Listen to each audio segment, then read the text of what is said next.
Philip Delthet, the men's marriage mentor here. I help men renew their failing marriages while creating a meaningful legacy. And if that's what you're looking to do, then you're definitely going to want to take notes on today's video. And if you found this information that you're going to learn today to be valuable, be sure to share this video and click the like and subscribe button so that you get the notifications of other videos that I release. Before we get into the video, be sure to stick around to the end where I reveal the details on how you can join me in my free training that walks you through how to renew your failing marriage by doing the right things at the right time in the right order, even if your situation feels completely hopeless right now. So be sure to stick around to the end for that announcement. And just so you know what to expect here, this video that you're about to watch was a training that I did inside of my private group that is directly related to the title of today's video. So get ready to take notes, then apply what you learn so that you can get the results that you desire. So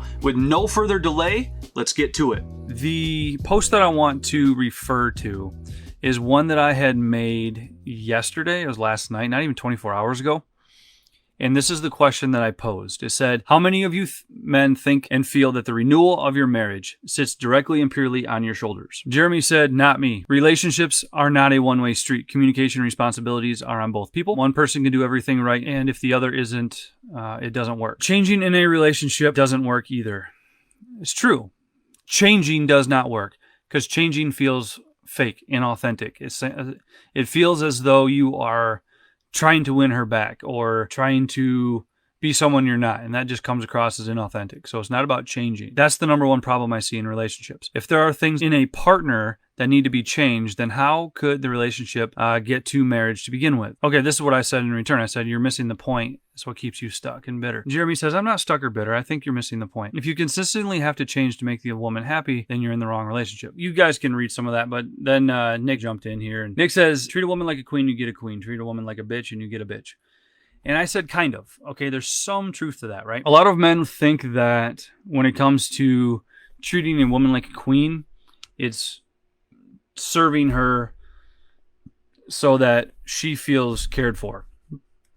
You do everything for her so that she doesn't do anything. A lot of men, over my years of doing this, that's more or less their interpretation. Like, she's a queen, so you just serve her every need and want, and then she comes complacent and then bitter and eventually takes you for granted.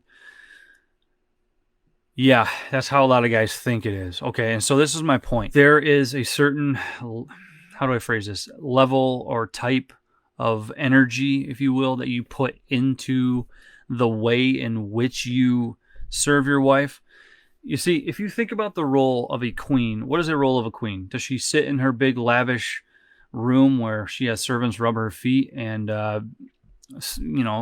she sips wine all day long and doesn't do anything? Like, that's how a lot of men think a queen lives life, and that's just not true. Like, look at what the roles of a queen are inside of a kingdom. A woman or a queen has influence. She has power. She controls other people or situations around her. Sometimes she can lead military troops, like, you know what I mean? Like, lead other people in life. She has input on certain situations, and she has wisdom that she imparts upon, those around her, even her king. And so for anybody to sit there and think that serving a queen is all about making her life comfortable so that she can do whatever the hell she wants to do, when the hell she wants to do it, how the hell she wants to do it, you are just fucking dead wrong. Straight up wrong. Like, you are absolutely shooting yourself in the foot if you think that way. Being a queen needs what in order to feel secure and to lead? She needs a king who will back her up, who will, be by her side, but also lead her, and lead her with what? And here's the thing, like, set her up for success, in a sense. That's what kings do. Kings set their wife up for success, or their queens up for success. That's what we do. 1 + 1 does not equal 2. I'm not going to tell you exactly what that means, because that's only for the men inside the group or inside my program, where 1 + 1 does not equal 2. There is another level beyond that is very powerful, that if you, in a sense, set your wife up for success with you leading the charge, she will, for lack of better terms, fall right in line and support you with her decisions and actions. And here's what Nick said. He says, my thought was simple. Negative begets negative, positive begets positive. Problem comes when either spouse is throwing out negative but wants positive in return, and how best to handle it from the man's side. I see your point there. What I would say to that is there's 3 ways in which to lead in this instance when the wife is throwing out negative and you're trying to be positive, and that's what a lot of guys think. Oh, if you think positive thoughts and you do positive things, like, oh my gosh, it's all going to come together. Like, no, it doesn't fucking work that way. You're dead wrong. But I will say phase 1 inside of all of my programs, when you do this, is called leadership resolution. So if you decide, like, this whole process starts with you, like, you have to decide that you're going to lead the relationship towards reconciliation and resolution, right? And what I have found over the years is that most men, they spend so much time trying to make other people happy that when you actually do this, you lose who you are as a man. Your foundation of a man is not strong enough to handle the pressure, the noise, the weight of actually fixing the marriage, because you just don't know where to stand. You don't know, where you stand. You don't know your own strengths, your own weaknesses. You just don't have the introspection as to who you are as a man in order to lead the relationship towards a resolution, right? And so that's where a vast majority of men fall short. How to do that is not something I will discuss inside of this group or here today at all, but that's what my programs are for.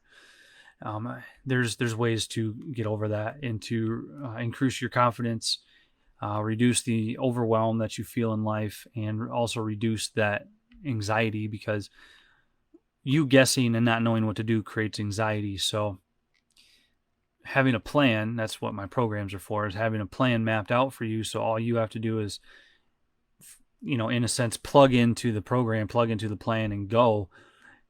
You get a lot of results that way when you do that.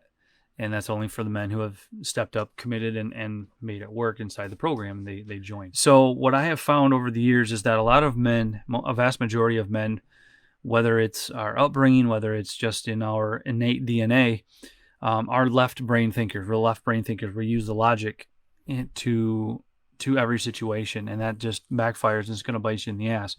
A lot of men think that, okay, my tire is blown, I need to replace the tire, and then I'm on my way. Like, I need to fix the problem. We're fixers. That's what a lot of men do.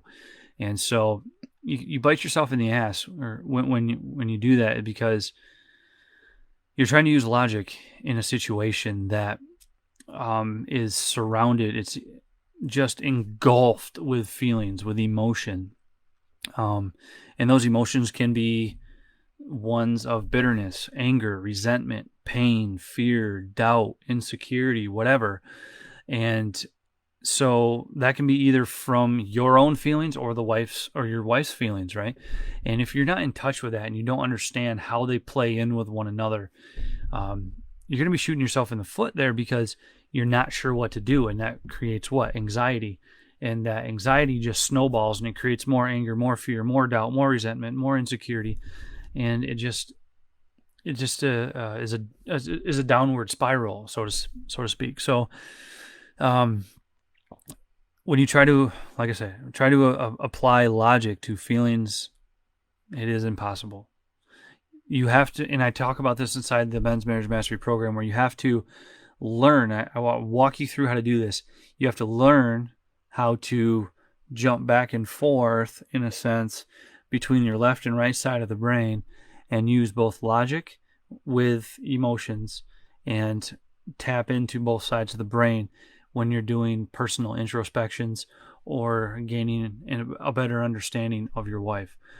So there's ways to do that. When you try to use logic and get your wife to understand you by attempting to force your logic into her feelings, you become the manipulative, ignorant, demanding asshole, and all you're doing is making the situation worse. I just covered a lot of great information that will help you to renew both yourself and your marriage. And I hope that you put everything that you just learned into practice, because that's the only way that you're going to get results. But there is so much more that you can do, and I'm going to cover all of that in my free training that walks you through how to renew your marriage, even if your wife has told you that there's nothing that you can do to change her mind. So if you'd like to learn the specific strategies and methods that thousands of my clients have used and continue to use to renew their failing marriages and create a meaningful legacy, then click the link below, watch that free training, and then feel free to submit an application after that. Also, be sure to click the link to access my private Facebook group, where you can get support and connect and even learn from a community of men who are also struggling to keep their failing marriages together. And when you join, I'll even send you a free copy of my latest ebook. And if you like what you heard today and you want more content like this from me, hit the like button and subscribe to the channel, and be sure to comment below with any questions or tell me whatever it is that you found to be the most helpful. And like I mentioned before, click the link below for that free training that I mentioned earlier. I'm Philip Delthat, the Men's Marriage Mentor, and I'll see you on the next video.